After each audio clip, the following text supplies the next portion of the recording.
Hey, can you hear me okay? Hello, I can hear you. Great. Can you Hello. hear me? Okay. I can. I was having technical difficulties this morning as per usual. Oh, But yeah. My computer restarted itself, which is why I took a couple of I was like, come on, come you're like, thanks. on. Now? Right now? Always. Yeah. Yeah. It always knows. Like a needy aunt. It always knows. Yeah, totally. Nice to finally meet you face to Yeah, you face. too. Thanks for Yeah, having me on. absolutely. It's just my little tiny corner of the internet, but Awesome. it's been great so far. I've had quite a few people just nice to talk to, and I'm trying to make it like more chill than like, let me ask you some questions. Sure. Yeah. So like That's the vibe we all need now is more chill. it so is. It was funny because I was just reading your Substack. Um, Oh gosh. yeah, your last post. And I was like, he's making a lot of really good points here because I just so many. I'm sure you've seen like because I'm in Minnesota and I'm sure you've seen the Rebel Loon going Oh, you around. are. Yes. Yes. Okay. Yeah. I'm up north, Okay. so not in the cities, but Yeah. it's hitting everybody. Um, Well, yeah, I mean that's the thing. Someone was saying like, "Oh, well, we were I forget what town, but we were like 150 miles away from the Twin Cities, and we saw ice agents." And I'm like, yeah, "Yeah, they're the point is to take over the state to prove that they can take over a state, so they can take over all the other states. Like yeah, this is the testing ground, you know. yeah. The whole thing's the operation." And they were like, It's like if "Okay, they can break Minnesota, yeah, yeah, yeah. yeah, We're like 3.5 hours north. yeah, So like our closest big city would be Duluth, and we've okay, had agents all over up here. wow. Um, Well, I'm so sorry, man. That is just, you know, I mean, it sucks, but I also know that I'm privileged in the fact that, like yeah." I'm white. If anybody is listening who doesn't know, I'm sure you know I'm white. Yeah, I'm cat's like out of the bag, cats out of the man. bag, look out, I'm white. Yeah. But like so I don't particularly, I have, other identities that are under threat, but I am, Mhm. the first one is that I'm white. If I get pulled over, I'm not in fear of, Yeah. being deported somewhere, of course, except that they are, arresting citizens, they're arresting veterans, and it's just it's like the upside down and it's weird and it's like like you see everybody sharing our little rebel loon now and Mhm. like your newsletter reminded me. I'm like, I don't understand how like so many people can like watch or read all of this anti-imperialist media Yeah. and then just be like, yeah, I'm with the government against the people. It's like, Yeah. did you not fucking pay attention? I know. And that really bothers me about AI too, because I feel like the increase in AI rhetoric is such a direct like complement to everything that's happening. And when people were so surprised, like you're seeing these different angles of Alex Preddy and they changed the footage and they changed the way his face looked. I'm like, this was never about like how could you have thought this was just about making silly little pictures and Yeah. cartoons of whatever, you know. And I have friends that I just cannot impress that upon. As a teacher and a writer, it is really scary to me, the idea of AI in any sense. But maybe that's just because I'm a paranoid little nerd boy who watched too much sci-fi and I should shut up, misspelled. That's my Oh angry, yes. you know. All the your, not your, and your, yeah. Yeah, you're a nerd, Yeah. Yeah. Yeah. No, the AI thing is really terrifying to me too, because like my sister-in-law just shared a video yesterday that m my husband was playing it on his phone, and like the moment I heard the audio, I'm like, something's off about that. I'm like, that's not Mhm, whatever that is you're listening to is not real. And mhm. it was like a New York cop was arresting an ICE agent. And when you looked at it, it was so like it was really, really like well done, but Mhm. it's just that uncanny valley crap. Like Yeah, you're like, wait, first of all, there would be way more shouting. There would not be, you don't do this in New York City. Like it's just weird. yeah, But video game complete PS2 cutscene. yeah, I'm like, it's an NPC. Yeah, But it. it's just weird how people are falling for the AI stuff. Yeah. And I guess it's a testament to like the importance of media literacy. To say the least. Yeah, like just critical thinking, Hmm. and stuff like that. Because I mean, a lot of it fools me that like the really well done stuff where you're like, Yeah. I thought that was a person. But then Yeah. I've seen some of the videos that they've generated of Alex Preddy shooting, and I'm like, that is very obviously not real. What are Yeah. you even? Well, I love who's the football soccer star who they were like, look at Donald playing with him in the Oval Office, and I was like, Donald hasn't moved like that. He doesn't even in the footage from the Epstein files from like the '90s. He still doesn't move like that. Like he never has been Yeah. kicking a ball around. Like And when do you're you like, think yo, he's gonna do yeah. that? Yeah, Oh, well, because Trump can do anything. It's so he is funny. It's Superman. like, It's true. it's personal story tangent. My husband and I went to go get our do a class for concealed carry permit. And we knew we were going into quote unquote enemy territory, but it's just I'm open about that, he grew up with guns. He was a hunter and he's a combat vet and he taught me how to shoot. But we're like the super lefty people where Hmm. I'm like, well, yeah, like you have a right. That's your right. And we're sitting in the class and the instructor was just like lies, like parroting all of these lies about Whoa. Alex Preddy. And I'm like, Whoa. Wow. yeah, like, oh, he was spitting on cops and he was kicking their tail lights. And I'm like, first of all, Jeez. that's not a death sentence. Yeah. Secondly, it's like the disconnect from reality um Right. is just so bizarre. And I'm like, and like, you should not be teaching a firearms class. And a lot of people in that class, we were all just kind of like staring at the table Sheesh. because like Yeah. the seething rage that just seeped up because you're like, how can you people be like this? You're like, Yeah. oh, Second Amendment. But Kyle Rittenhouse, no problem with, Well, yeah. yeah, underage Kyle Rittenhouse going and like shooting some Oh my people. That's gosh. fine. But Yeah. the legal concealed carry dude, being executed in the street. Anyway, I'm not trying to Yeah. totally bring this whole thing down. Are we Like, are we in the show yes, or we're are in the we show. okay? Sorry. Should have No, no, this is great. Yeah. I was like, I was along for the ride. I'm always down to, I mean, it is the one thing that everyone is thinking about. And it feels silly to have any kind of conversation without sort of, at some point, at least explicitly being like, yeah, and fuck the, everything, right? Yeah. And Yeah. I did an event yesterday called My Bloody Valentine, which was very fun. And there was a little after party for some of the authors. And it was about an hour's drive away from me. Yeah. And it was like, no degrees outside, super windy, terrible winter day.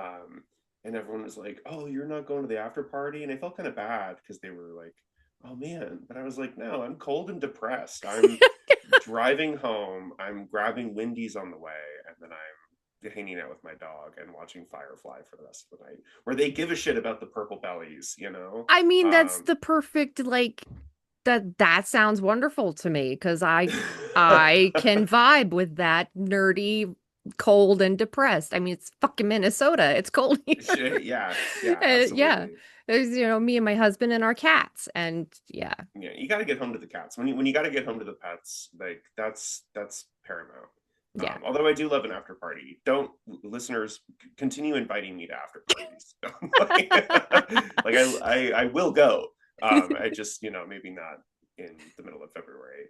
Yeah. It's soup season, you know. Yeah, it is, dude. I mean, like I've got a happy light on my desk, like Oh, because fun. it's cloudy here all the time, and Yeah. I was not born and raised in Minnesota. So it's it's an adjustment, but we've been here a year. So I Oh, where are you still from? I am from 30 minutes outside of Philly. So South Oh, okay. Jersey, yeah. Uh, Wow. born and raised, yeah. Because I'm like, you're in New York, right?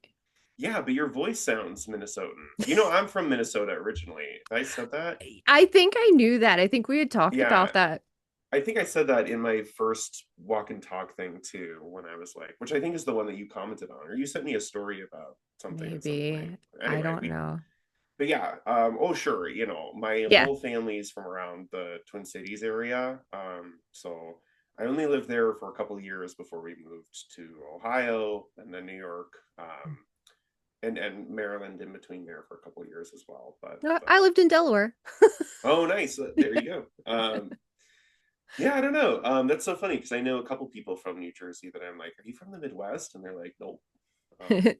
It's funny because I have a tendency to kind of like take on wherever I move, I will take on that accent. And I've lived so many different places, but I crack up because I was like, I was meant to be in Minnesota because I was saying, oh, oh, excuse Yeah. me, oh, yeah, no. You Somebody was, sound like you're just, oh my gosh, it's in your blood. well, somebody said they're like, yeah, no is the most Minnesotan thing. And I'm like, I've Oh done yeah, that my no. whole life. Oh, yep, oh, yeah, No, no. yeah, yeah. That cracked me up. Um, I was gonna ask you about the My Bloody Valentine thing because I saw the pictures. Yeah. Um and I was dying at the picture of you and Clay McLeod Chapman. Oh, well, Like the prom like photo. That was they so good. thank you. They set that up because I think Clay was like, "Hey, before it gets crazy, let's go take a picture over there." And I thought he just meant like brick wall or whatever. But then we go around to the side. We were in this big like warehouse event Yeah. space, and so we go around the side of all these tables, and there's like a prom balloon arch. So I was like, "Oh, well, we got to do the prom pose." And then a couple people did the prom pose. Robatone and um, John Collins, and what else? Anyway, so yeah, that was fun. That was a well run event. If you're ever in the area, I'm sure they'll do it again. I met a lot of fans and sold a lot of books. That was really cool. That is One awesome. lady, yeah, one lady was like, "Well, I paint while I listen to the audiobooks," and I was like, "Surely that shows up in the paintings then. If you're listening to like a really intense section." She was like, "Yeah, Yeah. I do go back to the paintings and like um, try to remember what I was listening to and how it comes out." So I thought that was interesting and kind of cool that your art Yeah. feeds other art. I love that. That's an interesting concept, and I guess depending upon like what book you're listening to, like what is coming out of Poorly Made and Other Things if you're listening to audiobook of that. Yeah, that was the one she said. She Was was like, it? yeah. She a couple people commented on that one, which was really sweet. Because she was like talking about the first story in there, Hector Brim. And then another guy had like a little tiger's eye. He was like, "I got my tiger's eye from Hector Brim," and all Nice. this stuff. So yeah, she said that one, and then what's the other one she really liked? She really liked Allison's Face, which is my favorite as well, I have to say.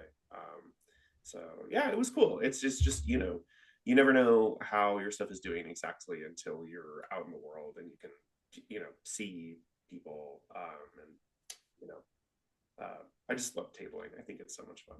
You need to come out here. I You need to know. make it to Minnesota. That Yeah, eventually. I'm hoping to do a bigger thing for this next book, so we'll see what That'd be times awesome. and money are like, and we can make it happen. I'm like I'm really I don't know if I'm hopeful. I don't know what I am at this point. I'm just it's like this. It's like we're going through this and I'm like and I'm gonna go record a podcast with Sam Rebelein. So it's Mm. like it's this weird disconnect of living in this like authoritarian fascist dystopia, but I still have to go to work every day. I'm Yeah, still gonna like do my hobbies because if I don't do my hobbies, I'm gonna lose my mind. right. And then Um, it's frustrating to see the ways that it's already so hooked into like me, like every time I look at Instagram, I'm just staring into the camera of my phone so it can scan my face and Oh like yeah. see the ways that my pupils dilate as I'm looking at different, as it's like firing me the Clockwork Orange random stimuli of like, you know, um, here's a hot model, here's a dog, here's something violent, here's blah Yeah. blah blah, and it's just like the AI generated constant Game of Thrones feed of like murder, boobies, dogs, blah blah blah, like fantastic set piece, blah blah blah, and just like Yeah. blah, and it, It's feeling it. yeah. I end up having to take breaks, even though like yesterday, I guess funny tangent. I'm like, I guess I've like run into the wrong algorithm or maybe the right algorithm because I have officially Oh, pissed off a J6er. I found a J6er in the wild wow. and he threatened my life and I'm like, cool, okay. I'm like, That's strangely exciting. I mean, no one's ever threatened. Please don't threaten my life. there's no reason to threaten Sam's life. Yeah, or But anyone's really, I but mean, yeah, it's just it's bizarre and they're so childish, but I'm like, I guess I'm on the right side of the algorithm and the right side of history when I'm being yeah, threatened by the Nazis. So, yeah. um, but yeah, that's just a whole other thing. I've never been more jealous of not being on the East Coast when you announced this whole brand new reading the new Oh, novel thing oh event. my Do you want gosh, to yeah. explain that? Yeah, so every time I finish a piece, I read it out loud to get the flow of it, and the extra muscle work of like saying the words out loud also helps you stumble over typos and things like that you wouldn't catch if you were just sort of reading through it, being like, I want to be done with this. Yeah. So um, I always try to present it as the last step before submitting something, like if it's a short story, I'm sending off to a magazine or whatever. So for my first novel, and I think I should say too, part of that is like being a playwright. Like I started with plays and sketch comedy, and like my sophomore year, all through college, I was in a sketch comedy group, and my sophomore year was really the year when I was writing like so many like I thought like very good tight little sketches, like 2 pages, of like a Yeah. little bit. And I was in a group that had a really weird, dark sense of humor. So there was one sketch I was really proud of where it was like, um, it's dark, and the lights come on and everyone goes surprise, but I'm dragging a body into the house. And then the whole bit was like me being like, oh, thank you so much, oh my gosh, wow, like I'm just gonna go clean up, like covered in blood. um and then I leave and they're like, hey, did Ralph ever make it? We should call Ralph. And then the cell phone in the body bag goes off. um, so I just need to hear it. And Yeah. so when the first novel was coming out, it went into copy edits, and I was like, all right, we'll read through the whole thing with a couple of my friends. And these are close friends that I had also talked about the novel with a lot. You're just sort of, as when you're writing something, you're just sort of spewing stuff out, and you're like, or I don't know if everybody does that, but I certainly am like, just like I'll poke little things without spoiling too much. Yeah. I'll be like, what would you do if this happened? Like, so just talking about the book. So anyway, they came over and it took us about 4 evenings to read through the whole book out loud.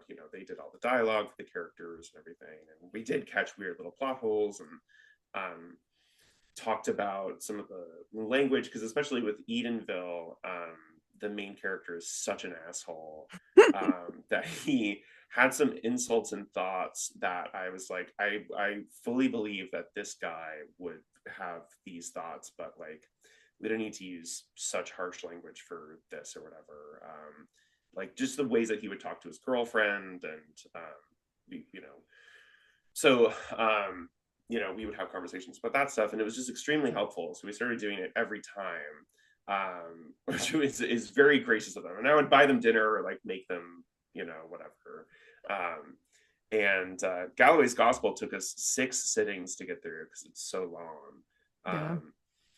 So for this one, I really wrote it with their voices in mind, and sort of with an eye to keeping it cinematic so that Mm. we could do something like this live, so that we could have our evenings reading through the book, but do it in front of an audience. And I thought that would be a fun way to bring the book out into the world in a really unique way. I've never seen anyone do that before, you know. Yeah.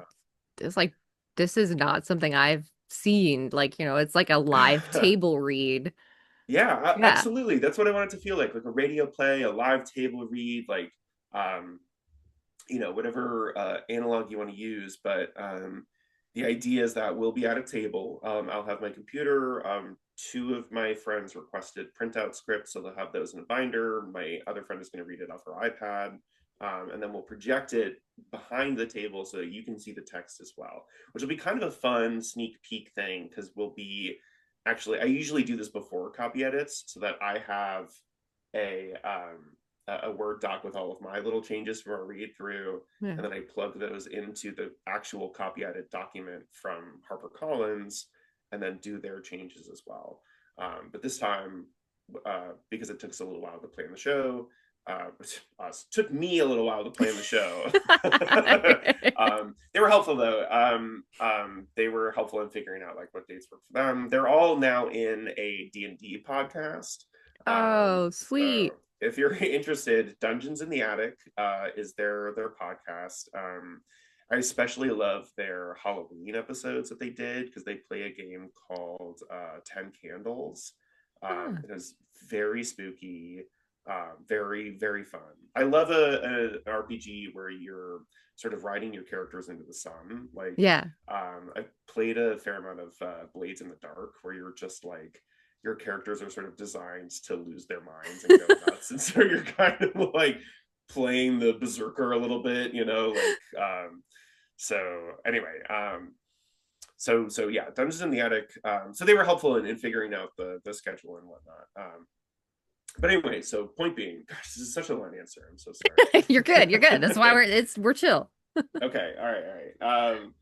But anyway, I'll have the copy edited manuscript from HarperCollins first before we do the show. So when we project the text onto the space behind the table, you can actually see what that document looks like and sort of the fancy, headings and whatnot that they use.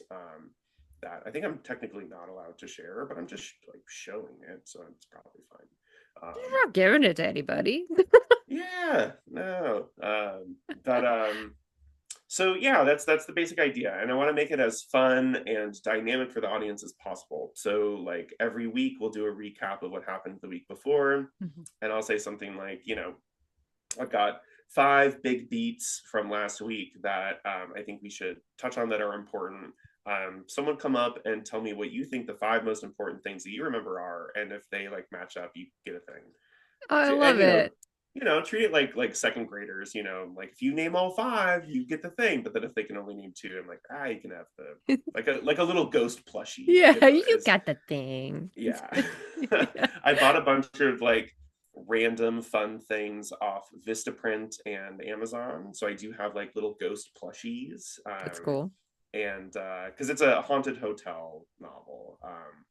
And we've got little ghosty keychains and little matchbooks with the hotel logo on Oh, them. cool. So it will be a fun time for all, and we'll have coloring supplies because I feel like this goes back to like third or fourth grade when our teacher would read to us. She would give us all our own composition notebooks and like coloring supplies so we could Mm. listen more easily. So there'll be coloring stuff if that helps you sort of tune in, or bring your knitting or whatever, Yeah. So it'll be fun if you come to all 5 nights because it is $20 a night, so it's $100. But you will get a copy of the book that comes with exclusive deleted scenes. Nice. And it like not a fancy like exclusive hardcover edition. Like you'll get the hardcover, and I'll print out the deleted scenes and tuck them in, and I'll Hey, mail that it to works. you. Yeah. So and you'll get a couple extra goodies in there as well. So that is the idea. And our first, I don't know when this episode comes out, but our first night is February 25th. So if Yeah, you're in the area, you should come. it's Savage Wonder Art in Beacon, New York, right? Yeah. Yay! I got it. I was like, I had to put it on my sticky or I was gonna forget the name. But I love the your little tagline for The Shining meets the Goonies. Yeah. This it started as a short story called The Gritwood Experience. Around the time that the Doctor Sleep movie was coming out, the Mike Okay, Flanagan joint. Because I was that's interested in good. different angles. That's a good movie. Yeah, better than the book, I might say. But sorry You for can say spoiling. that. It's fine. It's, Okay. I We're- like the first Shining a lot, but I think Doctor Sleep is not as good. yeah. Okay. Yeah. I don't I don't I don't think I've read Doctor Sleep. I don't read a lot of King. I don't. That's You know probably what? heresy, but I don't read a lot of Stephen King. Is it bad to say I prefer his son? No, not at all. I prefer his short fiction over his long fiction Yeah. by far. His novellas and shorts are always brilliant. Um, his novels sometimes not for me. Yeah. That's why Yeah. there's writing for everybody. Yeah. Do you're before I like forget, um short movie coming Oh, yeah. soon? Yeah, What yeah, is that too. that? um, so uh, a friend of mine from high school, who I used to do sketch comedy with as well, Yeah. we did a short film back in college called The Oncoming Night, which I don't think you can find online anymore, which for the best. But he was looking to do another short film. He just finished one called Whipped Up, I think, which is on the festival circuit now. Really great. He's a great filmmaker. He has a really good eye for especially like the light and texture of shots. Just like has such a love for the way that an atmosphere feels on film and how to capture that at certain angles. So he was looking to do another short film, but he was like, I don't know if I have the like bandwidth to write something from scratch. So Yeah. do you have like a short story that I could use? And I sent him a couple of old ones. And he picked one called Everything You Ever Feared Was True is True. Um, and has been working on the screenplay for that. And I think it's great. He is still sort of working on it. We're working on getting some funding to hopefully film it later this summer. But that's been sort of a fun thing. I mean, he's been doing the bulk of the work, you know. I'll read the draft and be like, here's my notes. So it's really been him making the big push, which is really exciting. So yeah, I don't know. It's a good year to see my work from different angles. That's something I've been really, really grateful for, and has then made it feel all the more important to, as part of that work, say, you know, fuck ice, blah blah blah. Yeah. Yeah. I So think like you had a line in your Substack and I'm gonna be cheesy and quote it. Uh okay. Read stories this month, watch stories, escape, and tell me that the mere act of engaging in fiction in any way isn't a rebellion against our reality. And I was like, that's a good way to put that. Yeah, right. Like I went through a big, oh God, this is gonna be maybe like top 10 nerdiest sentences of mine, but that's a hard list to I mean there's a lot. But I went through a big Paradise Lost phase. I was really into Milton's interpretation of story at a base level. You know, he's picking Yeah. apart sort of the most essential myth. And my whole like 30-page essay on Paradise Lost for whatever seminar I was in at the time in college was all about this idea of wandering. That in order to gain knowledge, you have to wander away from your orthodoxy and from your I don't know, your life, basically, the Yeah. strictures of your life. And any orthodoxy that's in your life will try to keep you from that knowledge. And so this idea of wandering and deviation is sort of at the base of every story. Like the first beat has to be, here's the character in their everyday, here's where that deviates. And that's why we continue to be drawn to stories, because we want to deviate from our everyday lives, especially now. Yeah. We want to be the everyman. And to use an example that I still like, no matter what politics have intruded upon this world in the past, a story that still means something to us as kids at a base level. We all are waiting for our letter from Hogwarts. Like that's a Yeah. hard one-to-one to beat, that you are a kid hoping to deviate from your everyday life to go do magic. That's all we Yeah. want. That's all that stories are hoping to promise us. So every time I rewatch Lord of the Rings, I feel really Yeah. activated. But it is such an airtight allegory from every different angle about the ways that power corrupts or can be resisted, or Mhm. whenever every single character presents a different angle on our relationship with power. And so it's just such an amazing fable to in order through which, that's how I should say it. It's an amazing fable through which I personally love to deviate from my life through Yeah. that particular fiction. So I don't know. Are you a big Lord of the Rings person? Like, does this kind of resonate? Yes, ridiculously so. Or... And but I'm like I was watching your videos like we walk in and I'm like, "Wait a minute. His dog's name is Frodo and he's Sam. Mhm. Samwise Gamgee." Yeah. I was like totally nerding out about you and your dog. Just Oh, thanks. ridiculously, but yes, silly Lord of the Rings fan, like I could quote so many things. Like I have this coffee cup from this is from Stephen Colbert, but like we like potatoes in this house because that was like a whole joke, and I'm like can mash them, boil them, put them in a stew. Mash Um, up, I I could quote that all day long. But like yeah, I like we're nerds in this house. Like this is from Mhm. Diablo 4, I think, and I've got like some Oh, okay. I was gonna ask what map that was. So I never played the yeah. Diablo games, which is why I didn't recognize it. So I have I have a Let me I tell you. I have a grievance about Diablo 4 only Oh, okay. because they went from like Diablo 3 was my jam and I loved it and that was like my favorite thing. And Mm, when they went to Diablo 4, they made it kind of into like this open World of Warcraft thing, mm-hmm. which is fine, but if you've got slow internet, everybody else is killing the monsters by the time you Uh, get there. And so yeah. it made it no fun to play. So I haven't gone back to it now that we have better internet.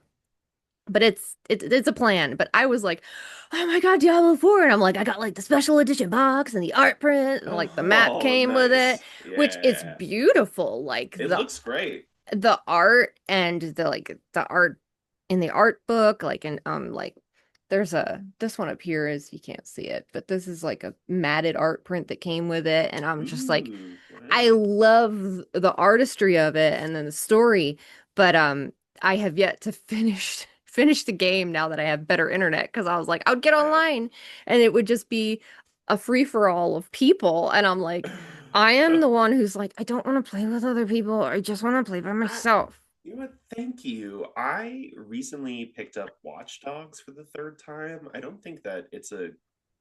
I mean, everything about that game is so satisfying.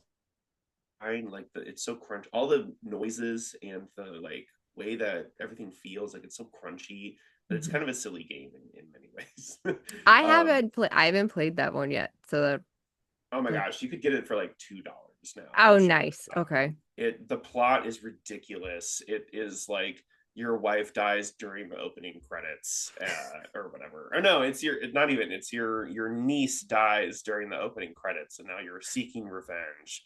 And it was made in 2016. Hmm. Oh,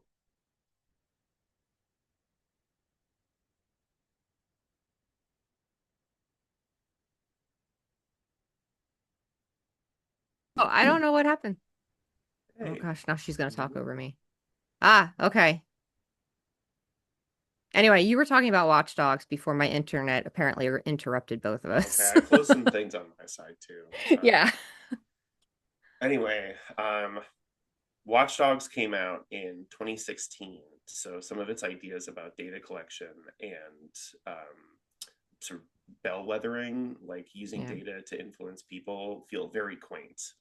Like there's a subplot about a guy who's like, if you voted this way during the last election, like you have me to thank for that because I was social media marketing and blah blah blah. And I'm like, oh, 2016. Oh, how nice. Oh, that's so Yeah, that yeah, quaint, quaint. Oh, how yeah. quaint. Oh God. But it's such a fun game. It is one of those games that within the first 20 minutes, it's like, here's all your things. Now go play. And then like, Oh, cool. we, Okay. you Yeah, know. that sounds like fun. Yeah. Yeah. So Um, I have to say, the bloopers from the blooper reel from your promo for mhm. the book tour, the little the oh my Yeah, God, yeah. the table read or whatever. Yeah, yeah. Awesome. My husband requested more. Um, Yeah, I know. We were trying to do it so fast that we were just like boom, boom, boom. Because the camera filming that a certain way like was draining the camera battery. But I usually have many more bloopers. I love a blooper reel. So it next was a time we do something needed like laugh. Yeah. that, yeah. It was so good. I, The eloquent swearing is a hallmark of a good blooper reel, I believe. yes. Yes, absolutely. I got a couple of minutes left. Anything you want to Okay. throw out there? Promote, Um, announcement? no, if you're in the Hudson Valley, come to our show. It starts February 25th at 7 p.m. in Savage Wonder, Beacon, New York.